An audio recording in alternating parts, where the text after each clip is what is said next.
On one of our favorites from ESPN. He is one of their ACC reporters. He is David Hale. Tonight, he and our other friend, Andrea Adelson, they're doing their season awards on Inside Access tonight at 9 o'clock on ACC Network. Looking forward to that. You and Andrea got anything kooky cooked up tonight, David? What's the plan for the show here?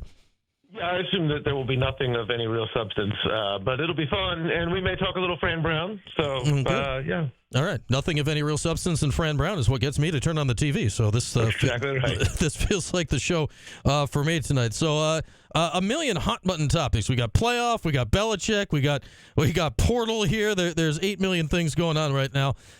Let's start with the playoff conversation here, David. Going back to SMU versus Bama in many ways, ACC versus SEC in many ways. It was going to turn into an argument, right, no matter which way it went down. What did you make of how it all got handled and the general aftermath of it all Sunday onward? I'll put it this way. I struggled to understand how SMU could play its way out of the playoff for any reason other than the committee is not very pragmatic and defers to the SEC as needed. I struggled to figure out why Alabama was the team that could somehow get in when their wins are the same as Ole Miss's wins, except Ole Miss's wins were by more. And so the explanation there, though, was the committee tends to defer to Alabama. I think, obviously, the right thing happened. I think it's unfortunate that the last week of the season for SMU leading up to the playoff announcement was spent having to sort of twist in the wind because the committee wanted to have some drama at the end of it when there was really not room for any drama.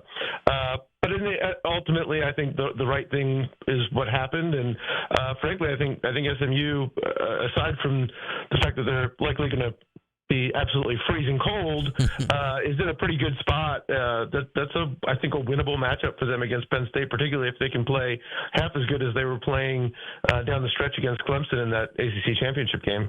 As good as Penn State's record has been in the last half decade or so, their record in the games that matter has not been scintillating. So we'll see if SMU can get it done, and the winner of that one gets Boise, right? So that's all setting up kind of, is the winner of that one getting Arizona State, Boise? I've lost track of the bracket. Yeah, that's Boise. They get Boise, and I think again, I wouldn't be stoked about going up against Ashton Janty, but again, you're not going to get out talented by Boise if you're SMU. So I think there's an opportunity for a little run there if they can play the way that they were playing in the third and fourth quarter against Clemson.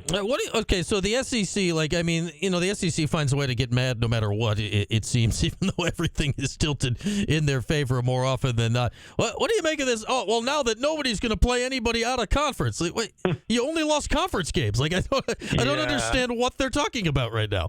This is, I think, indicative of our larger media ecosystem, which is if you just yell loud enough, things will get repeated, and nobody actually – it doesn't have to be true. It just has to sound and feel true. I don't know. Again, they're talking about strength of schedule, and I'm like, it wasn't the strength of your schedule that was the problem. It was the 6-6 teams on your schedule that was the problem. It is – the world's smallest violin can be taken out to play in honor of the SEC's poor SEC. They're the ones who wanted to sort of upset the apple cart in college football anyway, adding Oklahoma and Texas, which started this whole realignment drama, and the fact that Oklahoma and Texas added to what is genuinely the best league, I think, top to bottom. It makes things tougher for them. But that's what they signed up for. That's why they get paid so much money from the TV network, because they have a lot of good teams in that league. But the other side of the coin is I don't think there was a great team. I don't think there was a great team in college football this year. No. Everybody's got their flaws. I think that's why this will be hopefully a very fun 12-team playoff in the first year of it. But anybody who's saying it's criminal that we didn't get Ole Miss or South Carolina or Alabama in, dude, they all had their chances, And when Florida State's left out of a 4-team playoff while they're undefeated, that to me is criminal. Everybody who got left out, Miami, BYU, everybody else who still had some room to complain, they did it to themselves. Yeah, I mean, you look at Alabama. You mentioned those two teams. Like Texas made the playoff, Oklahoma knocked Alabama out of the playoff, essentially. So that's what happens when you start inviting other people to hang out on the block. Sometimes it doesn't always go so hot. And then the other part of the playoff that we're all dissecting now, and I think we talked about this maybe in August, David, that at some point this season it's going to occur to everybody that this bracket's going to look weird because of the way it is seated. Are you cool with the way it looks? Do you wish it was different? How do you think it plays out that it kind of just by the nature of the rules ends up being unbalanced here? Yeah, I mean, it's unbalanced on paper, first of all, I'll say that. But, again, I don't think there is a truly, great team this year. So you can celebrate, woo, we get to go play Boise State, great for us, and Boise State might run all over you. I mean, I don't think that it's one of those years where you're just trying to stay out of somebody else's way. And frankly, I like this. I think ultimately when the next iteration of this comes, which will be in a couple of years, there'll be more teams, and they will not do this automatic seeding for the conference championships. But I like it because it is the one thing that is just automatic. It is not, hey, my conference is better than your conference. It is not weighing strength of schedule in a room full of committee members, many of whom are acting at ADs at schools involved in these conversations to one degree or another. I like that it is just a flat out, did you win your conference? Great, you get a bye. Yeah, I mean, look, you've covered the ACC for a long time, David. I mean, look at the ACC title game this year. For one, it was fantastic. But if that same game had happened last year, it wouldn't have mattered at all. Nothing. There would have been no stakes other than who gets to go to the Orange Bowl or something. And then you look at the ACC title games before that; it was generally a Florida State or Clemson coronation and a snooze fest. This was both one of the most exciting and the most meaningful ACC championships games that's ever happened this year.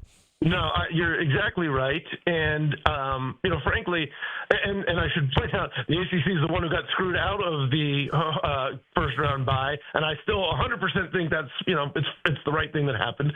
But,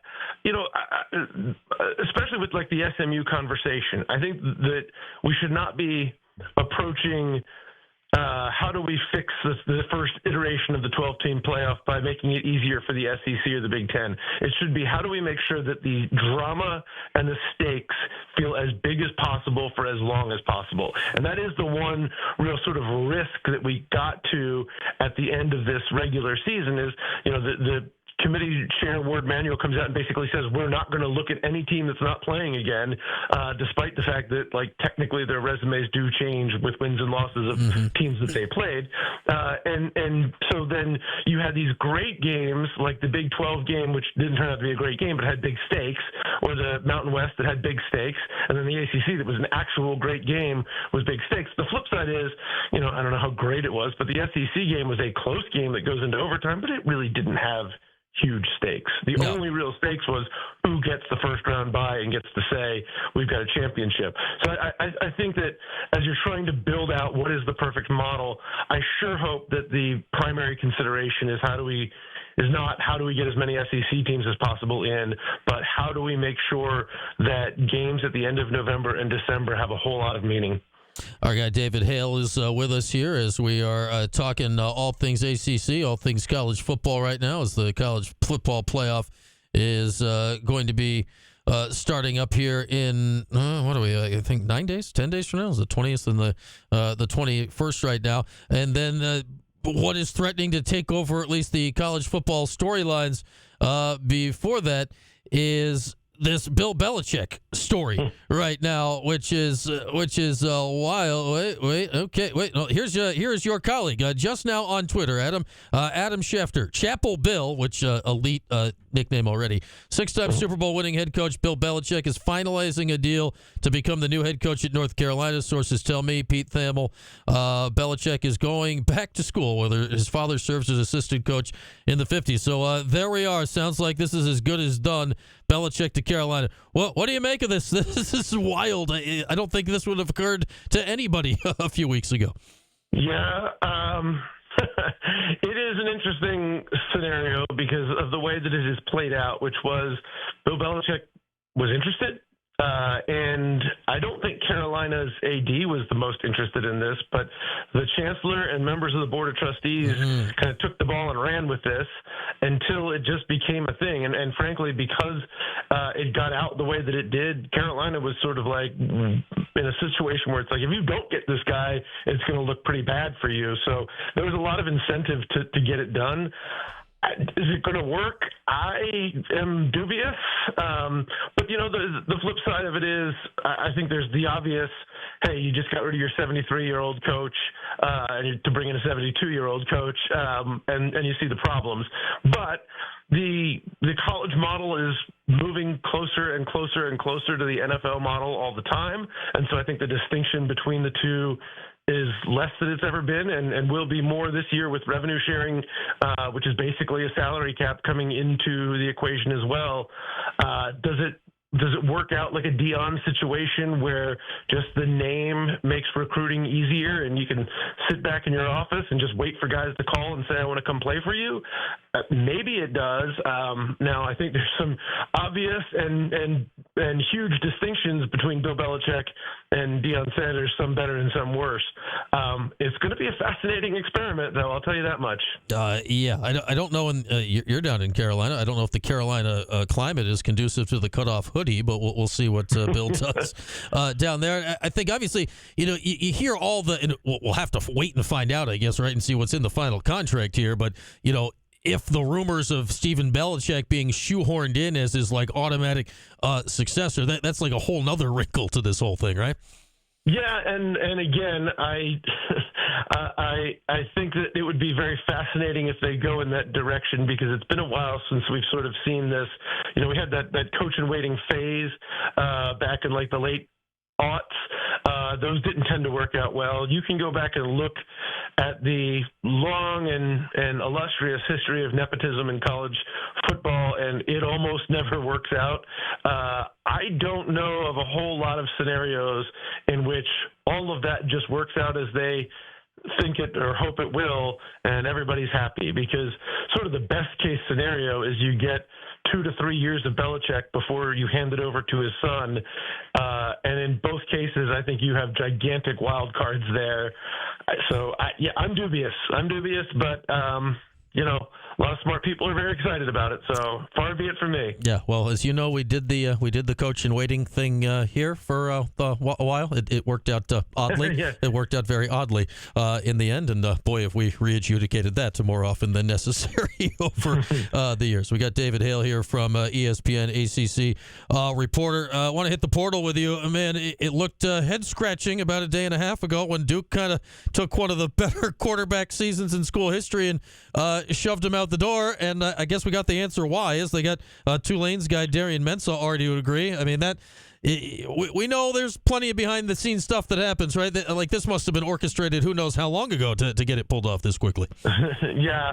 Well, look, I think, again, a lot of this is coming back to this new world order that we're about to walk into with revenue sharing. So every school is going to have some dollar figure that they're working under, up to 21 million or somewhere thereabouts, to say this is what our salary pool is for football. And other schools, Syracuse, North Carolina, Duke are going to be, I'm sure, giving a decent chunk to basketball as well.